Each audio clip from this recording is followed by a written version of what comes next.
በሴዶ ማርሻል አርትና በጆኒ ጁጁትሱ መሃል የሚደረገውን ውድድር የሚያሸንፈው ጆኒ ጁጁትሱ ነው።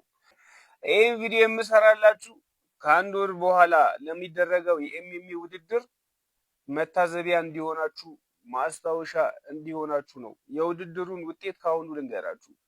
በሴዶ ማርሻል አርትና በጆኒ ጁጁትሱ መሃል የሚደረገውን ውድድር የሚያሸንፈው ጆኒ ጁጁትሱ ነው። እሱንም ውድድሩን ምት ሳይኖረው ቶሎ ዘሎ በመግባት ጥሎ አንቆ ውድድሩን ጨርሷል። በመጀመሪያው ራውንድ ያልቃል። ምን አለበሉኝ። ይሄ ነው የሚፈጠረው።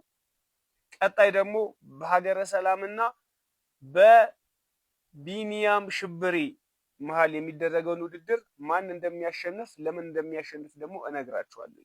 ጆኒ ጁጁትሱ የሚያሸንፍበት ምክንያት ከሴዶ ማርሻል አርት የተሻለ ጥንካሬ ኖሮት ጉልበት ኖሮት ሳይሆን ፊቱ ቲማቲም ስለሆነ ዱላ ቦክስ ስለማይችል ዘሎ ገብቶ አንስቶ ያፈርጠዋል። መመታት አይፈልግም። ቆሞ መመታታት አይፈልግም። አይችልም። በቃ ዱላ አይችልም። ለወንድ ልጅ የተፈጠረ ፊት አይደለም ያለው ጆኒ።